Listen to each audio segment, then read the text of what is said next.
Assalamualaikum warahmatullahi wabarakatuh. Perkenalkan saya Febrian Abdurrahim dengan NIM C0D023031 dari Fakultas Ekonomi dan Bisnis. Di sini saya akan membahas materi tentang pemungutan PPh pasal 21 final dan pasal 26 bagi SPLN. Adapun pengertian PPh pasal 21 dan PPh pasal 26. PPh pasal 21 adalah pajak yang dipotong oleh pemberi kerja, badan, atau pihak lain yang membayarkan gaji, upah, honorarium, tunjangan, dan pembayaran lainnya kepada wajib pajak orang pribadi dalam negeri sehubungan dengan pekerjaan, jasa, atau kegiatan. Adapun PPh pasal 26 adalah pajak yang dikenakan atas penghasilan yang diterima oleh subjek pajak luar negeri yang bersumber dari Indonesia, baik dari pekerjaan, jasa, maupun kegiatan lainnya.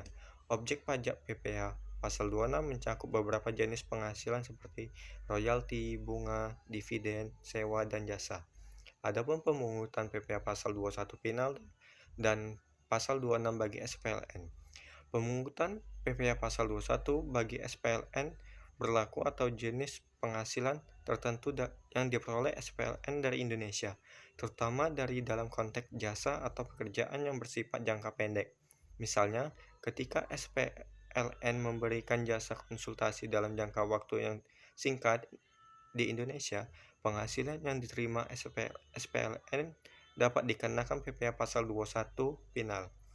SPLN umumnya dikenakan tarif pajak yang berbeda dengan subjek pajak dalam luar negeri atau SPDN, mengingat mereka hanya memperoleh penghasilan dari Indonesia tanpa berkedudukan tetap.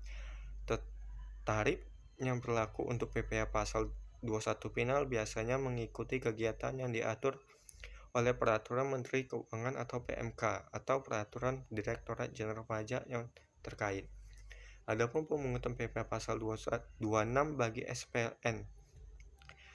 Pemungutan PPh pasal 26 lebih umumnya dikenakan SPLN yang menerima penghasilan dari Indonesia, baik melalui pekerjaan, royalti, bunga, maupun dividen. Tarif pajak yang dikenakan untuk PPh pasal 26 umumnya sebesar 20% dari jumlah bruto penghasilan sesuai dengan ketentuan dalam Undang-Undang Pajak Penghasilan atau UU PPh. Namun, di Indonesia memiliki perjanjian penghindaran pajak berganda atau P3B dengan negara tempat SPLN berdomisili. Tarif pajak dapat berbeda. P3B bertujuan untuk menghindari terjadinya pengenaan pajak berganda menghasilkan SPLN di Indonesia dan di negara asalnya. Dalam P3B, biasanya tarif pajak yang berlaku dapat lebih rendah. Adapun perbedaan penting antara PPh pasal 21 final dan pasal 26 bagi SPLN.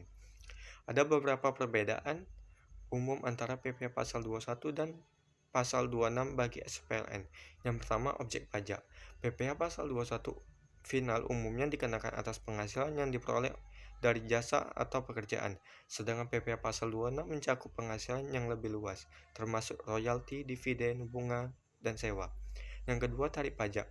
Tarif PPh pasal 21 final SPLN berbeda tergantung pada jenis penghasilan, sedangkan tarif PPh pasal 26 cenderung lebih standar, yakni 20% dari jumlah bruto, kecuali terdapat pengecualian berdasarkan P3B. Yang ketiga, sifat pajak. PPh pasal 21 final bersifat hal dan tidak dapat dikreditkan, sedangkan PPh pasal 26 juga bersifat final, namun tetap tunduk pada ketentuan P3B jika SPLN berasal dari negara yang memiliki perjanjian dengan Indonesia. Adapun dampak penerapan PPh pasal 21 final dan pasal 26 bagi SPLN. Pemungutan PPh pasal 21 final dan pasal 26 bagi SPLN berdampak signifikan terhadap penghasilan yang diterima SPLN dari Indonesia. Dampak utama dari pemungutan pajak ini dapat pengurangan penghasilan bersih yang dapat mereka bawa ke negara asalnya. Oleh karena itu, SPLN perlu mempertimbangkan kewajiban pajak di Indonesia sebelum melakukan kegiatan usaha atau jasa di Indonesia. Sekian presentasi pembahasan yang kami berikan. Apabila ada kesalahan kata, kami mohon maaf. Kami tutup. Wassalamualaikum warahmatullahi wabarakatuh.